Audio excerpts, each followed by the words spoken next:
the relationships in your life. The most important relationship of all, the most lasting relationship I will ever have, is the relationship I have with myself. All other relationships come and go. Even marriages that last until death do us part end eventually. The one person I am with forever is me. My relationship with me is eternal. So what is this relationship like? Do I wake up in the morning glad to find myself here? Am I a person I like to be with? Do I enjoy my own thoughts? Do I laugh with myself? Do I love my body? Am I content being with me? If I don't have a good relationship with myself, how can I have a good one with someone else?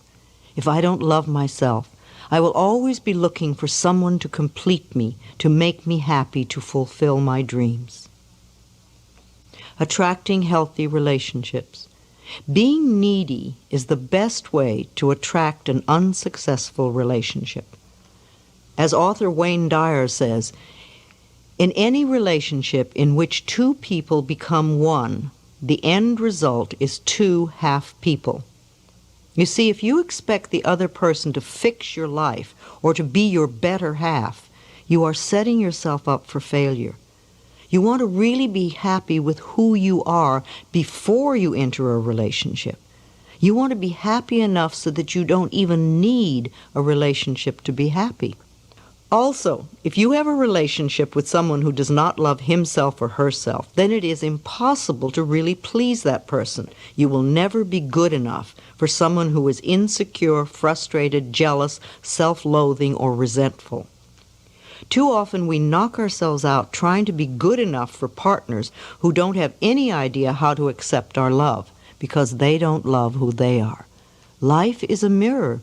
What we attract always mirrors those qualities we have or beliefs we have about ourselves and relationships. What others feel about us is their own limited perspective of life. We must learn that life has always loved us unconditionally. Jealous people are very insecure. They don't value themselves. They have no faith in their self-worth. Jealousy is really saying, I'm not good enough, I'm not worth loving, so I know my partner is going to cheat me or leave me for someone else. This creates anger and blame. If you stay with a jealous person, then you are saying that you don't deserve a loving relationship. It's often the same thing with spousal abusers. They either grow up in a family where abuse was normal and they just continue the family pattern, or they blame the world and their partners for their own lack of self-worth. Abusers will never stop the abuse pattern unless they undergo therapy. Abusers almost always have a parent they have deep resentment towards. Forgiveness is a vital issue for them. They must understand their patterns and be willing to change. Our parents' influence. All my relationships are based on the relationships I had with my parents. I was so shocked when I first discovered this. Years ago, I'd gone to a loving relationship workshop conducted by Sandra Ray, expecting to learn how to attract a loving relationship. I was so dismayed when I learned that we were going to work on our relationships with our parents. By the end of the workshop, though, I learned that the reason I had so many problems in my personal relationships was because of the very difficult childhood I had. The abuses my mother and I had endured, the abandonment and lovelessness of my childhood, it had all transferred itself into my current relationships. No wonder I attracted abusive men. No wonder they always abandoned me. No wonder I always felt unloved and unwanted. No wonder I always seemed to have bosses that frightened me. I was just living out what I had learned as a child. That was a very important workshop for me. I released a great deal of resentment and learned to work on forgiveness. The relationship with myself improved enormously, and never again did I attract an abusive man. So rather than wasting our time saying men are no good or women are no good, let's look into the relationships we had with our parents or that our parents had between each other. For example, what are your current complaints about the men or women in your life? Think about how you would fill in these blanks. He never. He always. She never. She always. Men won't. Women won't. Is this the way your mother or father behaved toward you? Did your mother treat your father this way? Or does this describe the way your father treated your mother? How was love expressed in your home when you were a child?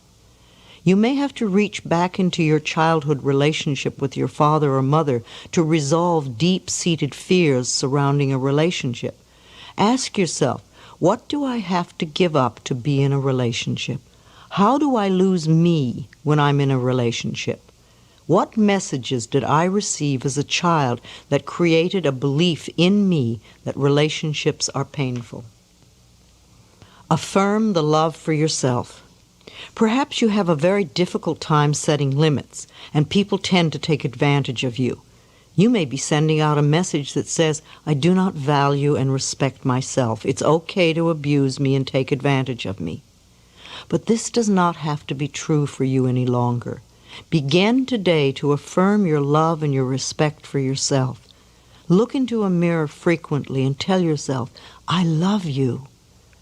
As simple as this sounds, it's a very powerful healing affirmation. As you grow in self-love, your relationships will begin to reflect this love and respect as well. You may wish to consider joining a support group such as Codependence Anonymous or Al-Anon. These are wonderful groups that will assist you in establishing boundaries in your relationships and help you reconnect with the self-love and respect that is within you. Check your local phone directory for a group near you. It pleases me to notice that self-help groups are becoming the new social norm. People getting together with similar problems, working on solutions. If you meet someone at one of these groups, you know that while they may have some problems, they are working to improve the quality of their lives. I believe that we have comfort zones in our relationships with others. These comfort zones form when we are very small. If our parents treated us with love and respect, then we associate this type of treatment with being loved. If, as is the case for many of us, our parents were unable to treat us with love and respect, then we learn to be comfortable with this lack. In an effort to get our needs met, to feel loved and cared for, we associate being treated badly with being loved. This becomes our pattern, and as a pattern is formed in childhood, it becomes the pattern we use unconsciously in all our relationships. This belief pattern that being treated badly equals love knows no gender bias. I believe that this type of dysfunctional pattern is more widely recognized in women because culturally, women are encouraged to express vulnerability and are thus more willing to admit when their lives are not working. This is changing, however, as more and more men become willing to reconnect with their vulnerability. Women Who Love Too Much by Robin Norwood is an excellent relationship book. And I also recommend the audio cassette album, Making Relationships Work by Barbara DeAngelis. An affirmation for all of us is, I open my heart to love and I am safe. All of the important work we do is on ourselves. Wanting your mate to change is a subtle form of manipulation, a desire to have power over him or her. It may even be self-righteousness because it is saying that you are better than he or she is. Allow your partners in life to be as they choose to be. Encourage their self-exploration, self-discovery, self-love, self-acceptance, and self-worth. Finding love. If you are looking for a mate, I suggest that you make a list of all the qualities you would like this person to have. And do go beyond tall, dark, and handsome, or cute, blonde, and pretty. List all the qualities you want. Then review this list and see how many of these qualities you possess. Are you willing to develop the ones you don't have? Then also ask yourself what it is within you that could be denying or delaying the attraction of this person to you. Are you willing to change those beliefs? Is there still a part of you that believes you are unlovable or unworthy of love? Is there a habit or belief you have that pushes love away? Is there a part of you that says, I don't ever want to have a marriage like my parents, therefore I won't fall in love? Perhaps you have feelings of isolation. It is very difficult to feel connected to others when, for the most part, we are disconnected from our own selves. In this case, you need to really focus some quality time on yourself right now. Become your own best friend. Rediscover what makes you happy, what you love to do. Pamper and spoil yourself. So often we look to others to make us feel loved and connected, when all they can do is mirror our own relationship with ourselves.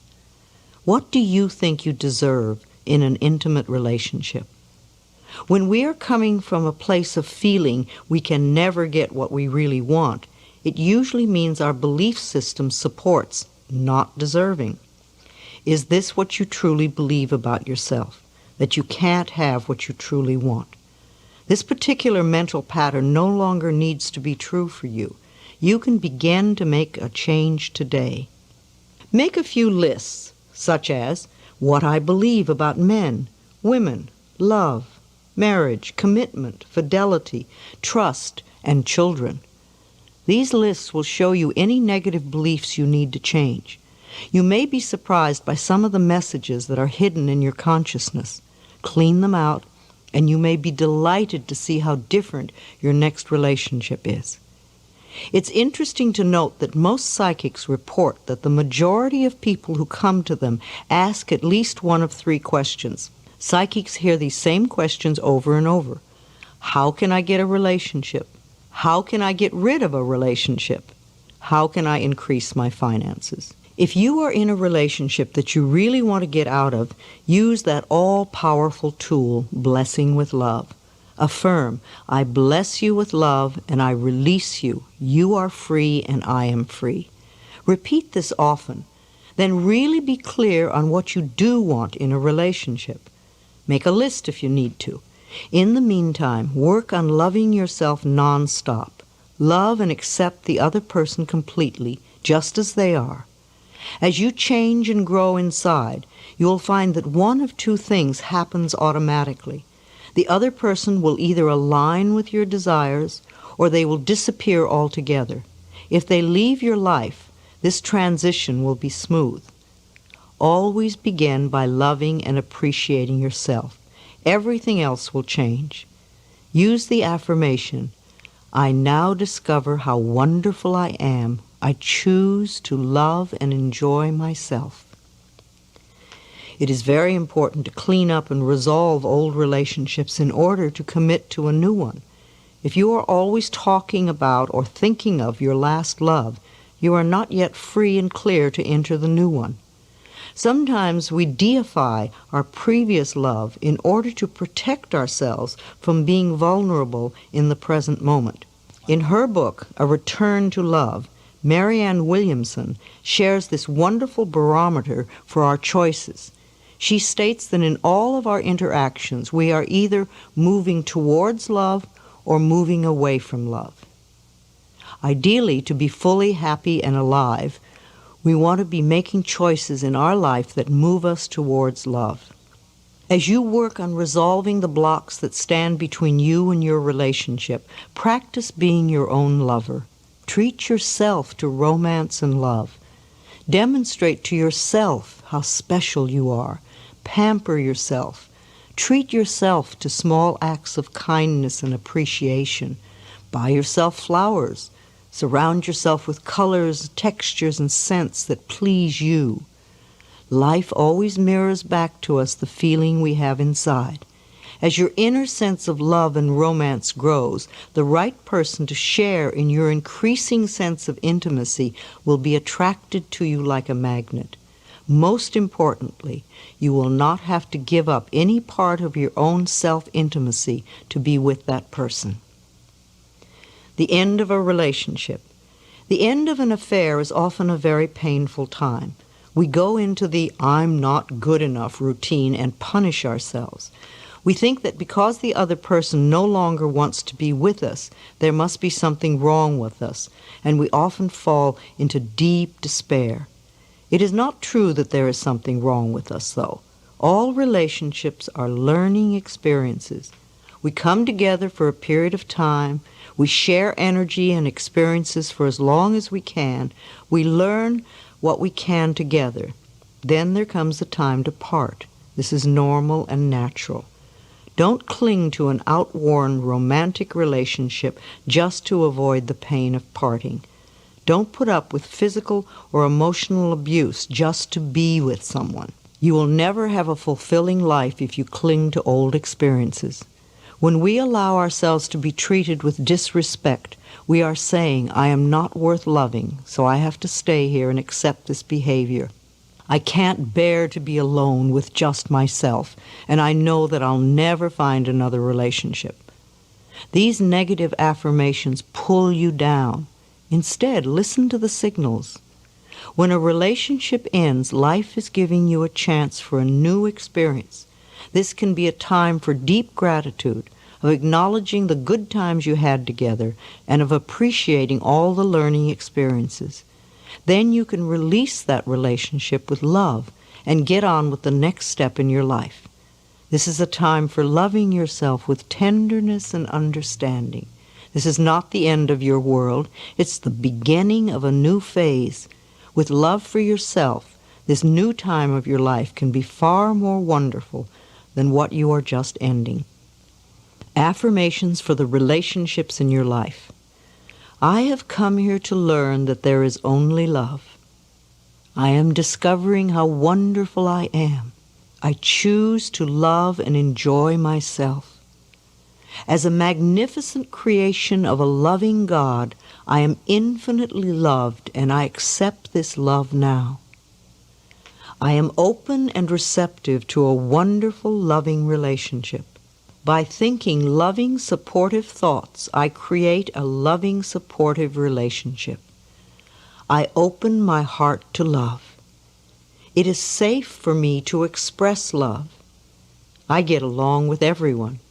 Wherever I am, there is joy and laughter. I relate from my heart. People love me and I love people. I am in harmony with life. I always have the perfect partner in my life. I am safe and secure in my love for myself. I am in a harmonious relationship with life. Life loves me and I am safe. I envelop everyone in my life in a circle of love, no matter if they are male or female. I include my friends, my loved ones, my co-workers, and everyone from my past. I affirm that I have wonderful, harmonious relationships with everyone, where there is mutual respect and caring on both sides. I live with dignity and peace and joy. I expand my circle of love to envelop the entire planet, and this love comes back to me multiplied. Within me there is unconditional love, and I express it to everyone. My unconditional love includes me, for I know I am worth loving. I love and appreciate myself, and so it is.